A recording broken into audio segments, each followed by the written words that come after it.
মরণ ফাঁদ হয়ে দাঁড়িয়েছে চট্টগ্রাম কক্সবাজার মহাসড়ক। একের পর এক দুর্ঘটনার কবলে পড়ে ঝরে পড়ছে মানুষের তাজা প্রাণ। প্রশাসনের নানা উদ্যোগের পরও কিছুতেই ঠেকানো সম্ভব হচ্ছে না সড়ক দুর্ঘটনা। দাবি উঠেছে মহাসড়কটি প্রশস্তকরণের। চট্টগ্রাম থেকে রিদওয়ানুল হকের প্রতিবেদনে থাকছে বিস্তারিত, জানাচ্ছেন মোস্তফা কামাল তোহা।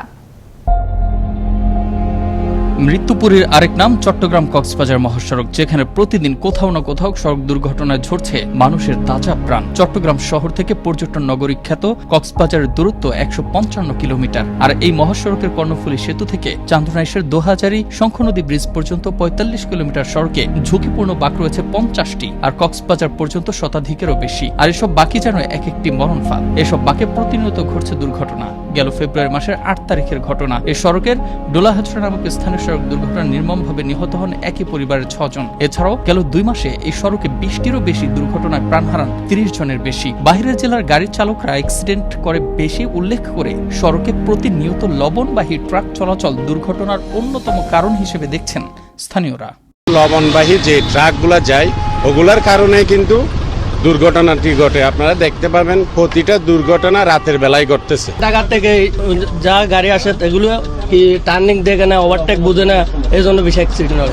এছাড়াও প্রশিক্ষণবিহীন চালক, ফিটনেসবিহীন গাড়ি, বিনা প্রয়োজনে ওভারটেক, বেপরোয়া গতি ও চালকদের ট্রাফিক আইন না মানার প্রবণতা থেকেই বাড়ছে সড়ক দুর্ঘটনা। গাড়ির তুলনায় রাস্তার সংকীর্ণতার কারণে ঘটছে এই দুর্ঘটনা, বলছেন স্থানীয় চালকরা।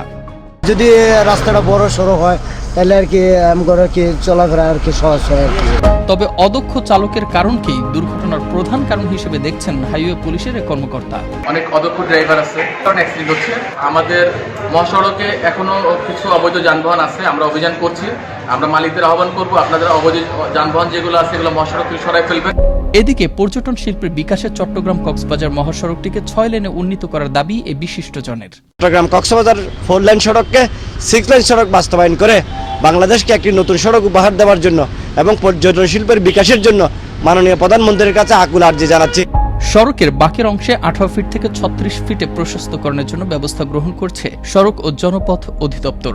এছাড়াও সড়কটি প্রশস্তকরণে সরকারের পক্ষ থেকে উদ্যোগ গ্রহণের কথা জানালেন এ কর্মকর্তা। সড়ক ও জনপথ অধিদপ্তরের পক্ষ থেকে রাস্তাটা বিভিন্ন পোর্শনে যে অংশগুলো যানজট প্রবণ এবং যে অংশগুলোতে বাঁক রয়েছে সেগুলো ১৮ ফিট থেকে ৩৪ ফিট প্রশস্ততা উন্নীতকরণের জন্য বিভিন্ন পদক্ষেপ আমরা গ্রহণ করতে। এই মহাসড়কটি অচিরেই প্রশস্তকরণে পদক্ষেপ নেবে সরকারের সংশ্লিষ্ট মহল, এমনটাই বিশ্বাস স্থানীয়দের। এদিকে সড়ক দুর্ঘটনা এখনই রোধ করতে সংশ্লিষ্ট কর্তৃপক্ষকে আরও কঠোর হওয়ার তাগিদ সচেতন মহলের। বন্ধ হোক মহাসড়কে একের পর এক মৃত্যুর এমন মিছিল, মহাসড়কে ফিরুক স্বস্তির নিঃশ্বাস। মোস্তফা কামাল তোহা, আনন্দ টিভি, ন্যাশনাল ডেস্ক।